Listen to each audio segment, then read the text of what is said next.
ইঁচড় হয়তো অনেকভাবে আপনারা রান্না করে খেয়েছেন।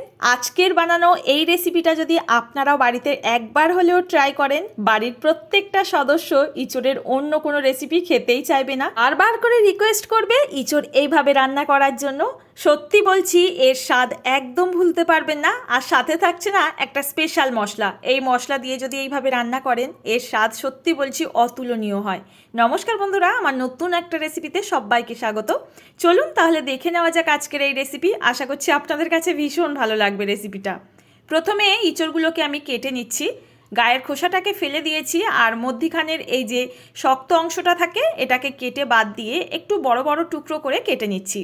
আজকের ইঁচড়টা না একদম অন্যভাবে রান্না করব। আপনারাও খুব সহজেই এইভাবে কোনো রকম সেদ্ধ করার ঝামেলা ছাড়াই ঝটপট তৈরি করে নিতে পারেন। তো দেখুন, সমস্ত ইঁচড় কেটে নেওয়া হয়ে গেছে। এখন একটা বড় পাত্রের মধ্যে বেশ কিছুটা পরিমাণ জল নিয়েছি। দিয়ে দিলাম একটু লবণ, একটু হলুদ গুঁড়ো, আর দিয়ে দিচ্ছি 1 টেবিল স্পুন মতো একটু সর্ষের তেল। এই জলটার মধ্যে আমি কেটে রাখা ইঁচড়গুলোকে ভিজিয়ে রাখবো ওই 20 থেকে 25 মিনিটের জন্য। এইভাবে যদি জলের মধ্যে ভিজিয়ে নেন তাহলে ইঁচড়ের মধ্যে থাকা যে আঠার কষটা থাকে এটা বেরিয়ে যাবে, আর খেতেও কিন্তু ইঁচড় ভীষণ ভালো হবে। এইভাবে যদি তৈরি করে নেন ইঁচড়টা কোনোভাবে না সেদ্ধ করতে হয় না, আর ভীষণ খেতে ভালো হয় ইঁচড় রান্না করার পর।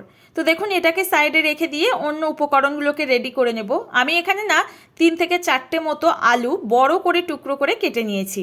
আর এই ইঁচড়টা রান্নার জন্য আমি এখানে চিংড়ি মাছ ব্যবহার করছি। আপনারা যদি চিংড়ি মাছ পছন্দ না করেন এটা স্কিপ করে দিতে পারেন। তো দেখুন, এর মধ্যে আমি একটু লবণ আর হলুদ দিয়ে দিলাম। ভালো করে চিংড়ি মাছটাকে ম্যারিনেট করে নিচ্ছি। এখানে বলে রাখি, চিংড়িতে অনেকের হয়তো অ্যালার্জি থাকতে পারে, এটা স্কিপ করে কিন্তু শুধুমাত্র রান্না করতে পারবেন, তাতেও কিন্তু খেতে ভীষণ ভালো হয় শুধুমাত্র এই স্পেশাল মশলাটার জন্য। স্পেশাল মশলাটাকে এখন আমি তৈরি করে নেব। 1/2 চামচ মতো গোটা জিরে, 1/2 চামচ গোলমরিচ, 1/2 চামচ গোটা ধনিয়া, 3টে শুকনো লঙ্কা। প্রথমে এই 4টে উপকরণকে ভালো করে কিন্তু একটু হালকা করে ভেজে নিতে হবে। খুব বেশি যেন পুড়ে না যায় মশলা ভাজার সময়, খেয়াল রাখবেন, তাহলে এর স্বাদ কিন্তু পাল্টে যায়, একটু তেতো তেতো টেস্ট এসে যায়, এতে রেসিপি খেতে ভালো হয় না। তো দেখুন, আমি কয়েক সেকেন্ড হালকা ড্রাই রোস্ট করে নিয়েছি। এবার নামানোর আগে মশলাটাকে গ্যাস ওভেন অফ করে দিয়ে 1 চামচ মতো পোস্ত এর মধ্যে অ্যাড করে দিলাম। এখন যেহেতু এই তাওয়াটা অনেকটা গরম আছে, পোস্ত দেওয়ার পর আবারও কিন্তু একটু নাড়াচাড়া করে নিয়ে এটাকে নামিয়ে নেব। এখন কিন্তু গ্যাস ওভেন অফ আছে। তো এখানে হাতের কাছে যদি পোস্ত না থাকে আপনারা সাদা তিল দিয়েও করতে পারবেন, তাতেও খেতে কিন্তু দুর্দান্ত হবে। এবার এই মশলাটাকে একটা পাত্রে নামিয়ে নেওয়ার পর বেশ কিছুটা জল দিয়ে আমি একটু ভিজিয়ে রাখছি, এতে নরম হয়ে যাবে, আর এটাকে আমরা পেস্ট করে রান্নাতে ব্যবহার করব। এদিকে আমি একটা কড়াই বসিয়ে দিয়েছি, বেশ কিছুটা সর্ষের তেল দিয়ে গরম করে নিচ্ছি। আগের থেকে যে চিংড়িগুলো ম্যারিনেট করে রেখেছিলাম এইগুলো এই তেল গরম হয়ে গেলে হালকা করে এখানে ভেজে নেব। চিংড়ি মাছ কিন্তু খুব তাড়াতাড়ি ভাজা হয়ে যায়, আর বেশি ভাজা হলে শক্ত হয়ে যায়, সেটা খেয়াল রেখে আমাদের 1 থেকে 1.5 মিনিট সময়ের মধ্যে ঝটপট ভেজে এটাকে নামিয়ে নিতে হবে। তো দেখুন, এখানে কিন্তু আমার চিংড়ি মাছ ভাজা হয়ে গেছে। তেল থেকে আমি চিংড়িগুলোকে উঠিয়ে নিচ্ছি। আবারও এই তেলের মধ্যে সামান্য একটু তেল অ্যাড করে দিলাম। তেলটা গরম হয়ে গেলে এর মধ্যে দিয়ে দিচ্ছি একটু লবণ আর একটু হলুদ গুঁড়ো। আগের থেকে টুকরো করে কেটে নেওয়া আলুগুলো এর মধ্যে অ্যাড করে ভালো করে ভেজে নিতে হবে। খুব ভালো করে আলুগুলো ভেজে ইঁচড়টা রান্না করবেন, দেখবেন খেতে ভীষণ ভালো হয়। মাছ মাংস ফেলে খাবে এই ইঁচড়ের রেসিপি। তো দেখুন, খুব ভালো করে কিন্তু আমি একদম লালচে করে আলুগুলোকে ভেজে নিচ্ছি, আর একটু টাইম নিয়ে ভাজবেন, দেখবেন আলুগুলো বাইরে থেকে যেমন সুন্দর ভাজা হবে ভেতর থেকেও মশলাটা খুব ভালো মতো যায়। এখন আমার আলুগুলো ভেজে নেওয়া হয়ে গেলে তেল থেকে উঠিয়ে নিচ্ছি। এই তেলের মধ্যে কেটে রাখা যে ইঁচড়গুলো আমি লবণ আর হলুদ জলে ভিজিয়ে রেখেছিলাম, জল ঝরিয়ে এর মধ্যে দিয়ে দিচ্ছি। সমস্ত ইঁচড় দেওয়ার পর খুব ভালো করে কিন্তু চাপা ঢাকা দিয়ে আমি 5 থেকে 7 মিনিট সময় নিয়ে ভেজে নেব। এখানে এক্সট্রা করে আর কোনো রকম লবণ হলুদ দিতে হচ্ছে না, আগের থেকে যেহেতু তেলের মধ্যে দেওয়া ছিল আবার লবণ জলে ভেজানো ছিল। তো দেখুন, এখানে ইঁচড় কিন্তু চাপা ঢাকা দিয়ে আমি খুব ভালো করে লালচে করে ভেজে নিচ্ছি, যতক্ষণ না এরকম 60% মতো একদম ইঁচড় ভাজতে ভাজতে সেদ্ধ হয়ে যাচ্ছে। ইঁচড় ভেজে নেওয়া হয়ে গেলে এগুলোকে নামিয়ে নেব। এই কড়াইয়ের মধ্যে আমি বেশ কিছুটা পরিমাণে তেল দিয়ে দিচ্ছি, আর সর্ষের তেলেই সম্পূর্ণ রেসিপি করব। তেলটা গরম হয়ে গেলে গোটা গরম মশলা একটু ফাটিয়ে ফোড়ন দিলাম। ফোড়নটার একটা সুন্দর ফ্লেভার যখন বেরোবে এর মধ্যে বড় সাইজের একটা পেঁয়াজ ছোট্ট করে কুচিয়ে রেখেছিলাম সেটাকে অ্যাড করে দিচ্ছি। ভালো করে কিন্তু পেঁয়াজ আমাদের ভেজে নিতে হবে।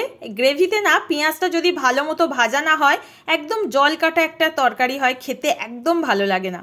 তো দেখুন একদম গোল্ডেন ফ্রাই করে নিয়েছি। তারপর আমি এখানে 1.5 টেবিল স্পুন মতো আদা রসুন একসাথে বেটে রেখেছিলাম একটু জল দিয়ে, সেটাকে অ্যাড করে দিলাম।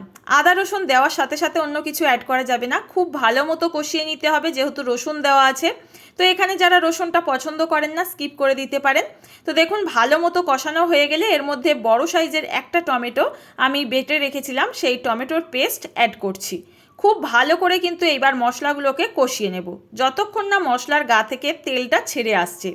এই পর্যায়ে আমি এখানে বেশ কিছু গুঁড়ো মশলা অ্যাড করছি। পরিমাণ মতো হলুদ গুঁড়ো, কালারের জন্য এখানে কাশ্মীরি রেড চিলি পাউডার আর 1 চামচ মতো কাসুরি মেথি। এই কাসুরি মেথি কষানোর সময় দিলে না ভীষণ সুন্দর একটা টেস্ট হয় আর ফ্লেভারটাও সুন্দর হয় যে কোনো রেসিপিতে। এবার দেখুন মশলা দেওয়ার পর আবারও ভালো করে কষিয়ে নিয়ে এর মধ্যে ভেজে রাখা এখানে ইঁচড় আর আলু অ্যাড করে দিচ্ছি। ইঁচড় আর আলু দিয়ে খুব ভালো করে কিন্তু আমাদের কষাতে হবে একটু টাইম নিয়ে। এই পর্যায়ে কিন্তু খুব তাড়াহুড়ো করা যাবে না, তাহলে ইঁচড়ের মধ্যে আর আলুর মধ্যে মশলা যেতে চায় না, খেতে টেস্ট হয় না। আমি না আগের থেকে একটু লবণ ব্যবহার করেছিলাম আলু ভাজার সময়, সেটা বুঝে আবারও কিন্তু স্বাদ মতো লবণটা একেবারে অ্যাড করে দিলাম। এবার দেখুন ভালো করে নাড়াচাড়া করে কিন্তু গ্যাসের ফ্লেমটা মিডিয়ামে রেখে কষাবো একটু চাপা ঢাকা দিয়ে। 3 থেকে 4 মিনিট পর ঢাকনাটা খুলে দেখিয়ে দিচ্ছি, দেখুন কত সুন্দর ইঁচড় আর আলু সেদ্ধ হয়ে গেছে। দেখতেই পাচ্ছেন এইভাবে কিন্তু টাইম নিয়ে একটু ইঁচড় রান্না করতে হয়, নাহলে খেতে ভালো হয় না। এবার আমি এইভাবে কিন্তু বেশ কিছুক্ষণ কষিয়ে নেওয়ার পর এর মধ্যে ভেজে রাখা চিংড়ি মাছ তেল সহ এর মধ্যে পুরোটাই অ্যাড করে দিচ্ছি। আগের থেকে যে মশলাটা আমি জলে ভিজিয়ে রেখেছিলাম ভেজে নেওয়ার পর, সেই মশলাটা খুব ভালো করে পেস্ট করে নিয়েছি, এইবার এর মধ্যে অ্যাড করে দিলাম। সত্যি বলছি এইভাবে যদি কখনো ইঁচড় রান্না না করে থাকেন, আজকের রেসিপিটা এইভাবে বানিয়ে দেখার জন্য একবার রিকোয়েস্ট রইল। আমি কথা দিচ্ছি আপনাদের স্বাদ মুখে লেগে থাকবে। তো দেখুন আমি খুব ভালো করে কিন্তু এবার মশলা চিংড়ি মাছ দেওয়ার পর 2 থেকে 3 মিনিট সময় নিয়ে গ্যাসের ফ্লেমটা একদম মিডিয়ামে রেখে কষিয়ে নেব। তারপর এখানে পরিমাণ মতো জল অ্যাড করে দেব। যেহেতু আগের থেকে ইঁচড় আলু খুব ভালো মতো সেদ্ধ হয়ে আছে, খুব একটা বেশি কিন্তু জল দিচ্ছি না। আর 3 থেকে 4 মিনিট মতো হাই ফ্লেমে ফুটিয়ে রান্না করে নিলেই আমাদের কিন্তু দারুণ স্বাদের টেস্টি ইঁচড় চিংড়ি একদম রেডি। এখন আমি এটাকে একটু ফুট ওঠা পর্যন্ত অপেক্ষা করব। 3 থেকে 4 মিনিট পর দেখিয়ে দিচ্ছি, দেখুন গ্রেভি একদম তৈরি হয়ে গেছে। এটাকে নাড়াচাড়া করে দিচ্ছি আর বেশ কিছুটা আলু আমি একটু ভেঙে দিচ্ছি। এঁচড় তো আগের থেকেই সেদ্ধ হয়েছিল, তো এটাকে চেক করে নেওয়ার পর আমি এখানে 1 চামচ মতো চিনি অ্যাড করছি। এখানে যেহেতু ইঁচড়ের মধ্যে একটু কষ ভাব থাকে, তো অবশ্যই করে চিনিটা অ্যাড করবেন, এতে কিন্তু এর স্বাদ ফিরে আসে। তো দেখুন এইবার খুব ভালো করে নাড়াচাড়া করে এটাকে নামিয়ে নেব। আমি এখানে এক্সট্রা করে গরম মশলা ঘি কিচ্ছু দিচ্ছি না, কিছুই লাগে না, শুধুমাত্র এই মশলা দেওয়া থাকলে। আর দেখতে পাচ্ছেন নামানোর পর কতটা লোভনীয় হয়েছে আজকের এই ইঁচড় চিংড়ি রেসিপি। চিংড়ি মাছ ছাড়াও না এইভাবে খেতে ভীষণ ভালো লাগে। আপনারা গরম ভাত রুটি পরোটা যে কোনো কিছুর সঙ্গেই এইভাবে নামিয়ে গরম গরম পরিবেশন করুন। বন্ধুরা আজকের রেসিপি কেমন লাগলো জানাতে কিন্তু একদম ভুলবেন না। ভালো লাগলে একটা শেয়ার করবেন, লাইক করবেন আর কমেন্ট করে জানাবেন কেমন হয়েছে আজকের রেসিপি।